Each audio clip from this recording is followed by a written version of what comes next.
अनेकदा आपल्या मनामध्ये प्रश्न पडतो की शिवलिंग आणि ज्योतिर्लिंग याच्यामध्ये काय फरक पडतो. कारण काय असतं की आपण मंदिरामध्ये जातो तर तिथं सांगितलं जातं की हे शिवलिंग आहे आणि आपल्या जगामध्ये 12 ज्योतिर्लिंग आहेत. म्हणजे ते ज्योतिर्लिंग आणि हे शिवलिंग यांच्यामधला फरक काय आहे? तर शिवलिंग जे आहे ते शिवाच्या शक्तीचं ऊर्जेचं प्रतीक आहे किंवा ज्योतिर्लिंग सुद्धा तसंच आहे, त्याबद्दल काही दुमत नाही. ते सुद्धा परमेश्वराला म्हणजे या शक्तीला एकत्र करणारं माध्यम आहे. पण शिवलिंग जे आहे ते मानव निर्मित असतं. याची स्थापना माणूस कुठेही करू शकतो, म्हणजे घरामध्ये करू शकतो, त्यानंतर मंदिरामध्ये करू शकतो, तो शेतामध्ये गेला शेतामध्ये करू शकतो, नदीच्या किनारी करू शकतो, कुठेही तो त्या शिवलिंगाची स्थापना करू शकतो आणि त्याची पूजा करू शकतो. आणि ज्योतिर्लिंग जे आहे ते सुद्धा ऊर्जा, प्रकाश आणि ज्योतीचं प्रतीक आहे. पण हे जे आहे ते स्वयंभू आहे, निर्मित आहे आणि स्वतः शिवानं त्याला निर्माण केलेलं आहे.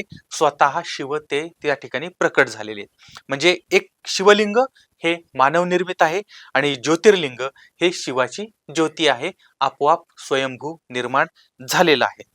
आता प्रत्येक ज्योतिर्लिंग हे शिवलिंग आहे, लक्षात ठेवा.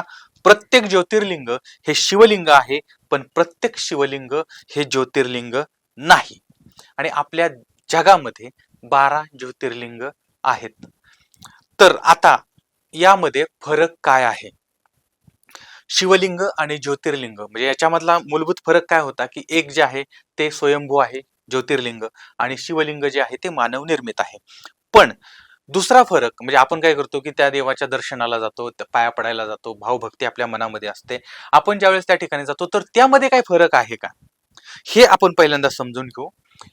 घरी व्यायाम करणं आणि बाहेर म्हणजे जिम मध्ये जाऊन व्यायाम करणं याच्यामध्ये जो फरक असतो तोच फरक आहे. किंवा घरी चित्रपट पाहणं आणि बाहेर थिएटरमध्ये जाऊन चित्रपट पाहणं. घरी व्यायाम करणं याच्यामध्ये काय होतं की आपण घरामध्ये असतो, घरामध्ये मग आवाज येतो, काही चिल्ली पिल्ली ओरडत असतात, घरामध्ये त्यांची धावपळ चाललेली असते, हे चाललेलं असतं, अशा पद्धतीचं. पण ज्यावेळेस आपण व्यायाम करायला जिम मध्ये जातो त्यावेळेस त्या ठिकाणी सगळेच व्यायाम करत असतात. त्यानंतर सगळे एकाच पद्धतीनं ते विचार करत असतात किंवा त्या प्रत्येकाची कृती सारखीच असते आणि त्याचा परिणाम आपल्या मनावरती, शरीरावरती होतो. म्हणजे वातावरणाचा फरक असतो फक्त. किंवा घरात चित्रपट पाहतो आपण, आपल्याकडे भरपूर मोठा स्क्रीन आहे, आपण घरी चित्रपट पाहतो, पण घरातलं वातावरण काहीतरी गोंधळ चाललेला आहे, चिल्ल्या पिल्ल्यांचा गोंधळ आहे सगळीकडे, अशा पद्धतीचं वातावरण आहे. पण तेच आपण थिएटरमध्ये गेलो तर फक्त आपलं फोकस काय असतं की समोरचं स्क्रीन आहे, त्या स्क्रीनवरती चाललेलं चित्र आहे. तर अशा पद्धतीनं म्हणजे त्या ठिकाणचं वातावरण आणि घरचं वातावरण याच्यामध्ये फरक पडतो. त्याच पद्धतीनं आपण शिवलिंगाची पूजा जी आहे ती आपण ज्यावेळेस घरामध्ये करतो, बाहेर करतो किंवा मंदिरामध्ये करतो, त्यावेळेस आपण घरातनं बाहेर पडलो, समजा मंदिरात जातोय, तर जायला काही वेळ, यायला काही वेळ, म्हणजे साधारण 10-15 मिनिटं, अर्धा तासामध्ये आपण आपल्या घरातल्या शिवलिंगाची पूजा करतो किंवा मंदिरातल्या लिंगाची पूजा करतो. पण ज्योतिर्लिंगाचं काय होतं की आता आपण घरातनं बाहेर पडलोय, काही नाही म्हटलं तरी ज्योतिर्लिंगाला जायचं म्हटलं तर तास, 2 तास, 4 तास, दिवस, पूर्ण दिवस जातात. तर याच्यामध्ये फार जवळ असलं तरी त्याला पूर्ण वेळ लागतो. तर आता घरातनं बाहेर पडणार, मग मला देवाला दर्शनाला जायचंय, ज्योतिर्लिंगाला जायचंय आणि ते मनामध्ये विचार असतात, म्हणजे भक्ती तिथून सुरू होते. मग घरातनं तो बाहेर पडतो, नंतर गाडीमध्ये जातो, त्यानंतर तिथपर्यंत पोहोचतो, मग तिथं राहण्याचं वगैरे ते सगळं बघतो आणि त्यानंतर मग तो लाईनीला लागतो त्या ठिकाणी मंदिरात देवाचं दर्शन घेण्यासाठी. आणि मग दर्शन घेताना पण त्याच्या मनामध्ये असतं की मला देवाचं दर्शन घ्यायचंय. तर हे भक्तिमय वातावरण, सगळे तेच करत असतात, हा सुद्धा तेच करतो आणि त्या पद्धतीनं तो पुढं पुढं सरकतो. पुढे 4-5 तास त्याच्यामध्ये जातात आणि त्यानंतर तो परत माघारी त्याच्या रूमवरती येतो, प्रसाद वगैरे घेतो. या सगळ्या वातावरणामध्ये, भक्तिमय वातावरणामध्ये तो असतो आणि त्यामुळे त्याला असं वाटतं की आपल्याकडून देवाची जास्त भक्ती झाली आणि त्यामुळे तिथं एक वेगळं वातावरण आणि मन प्रसन्न राहतं. आणि घरी सुद्धा तसंच होऊ शकतं, फरक फक्त वातावरणाचा आहे.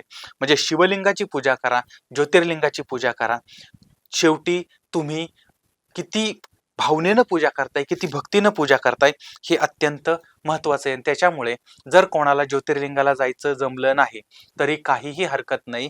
घरामध्ये ओम नमः शिवायचा जप करत जरी तितका वेळ ओम नमः शिवायचा जप केला तरी सुद्धा तेच पुण्य मिळणार आहे, जे पुण्य तुम्हाला त्या ठिकाणी जाऊन मिळणार आहे. लक्षात ठेवा, आपल्या म्हणजे आपण त्या ठिकाणी गेलंच पाहिजे, असं नाही. परमेश्वर सगळीकडे आहे, फक्त आपण ते वातावरण आपल्या भोवती तयार केलं पाहिजे. बरं, आता याबद्दल तुम्हाला काय वाटतंय ते सुद्धा मला जरूर कळवा.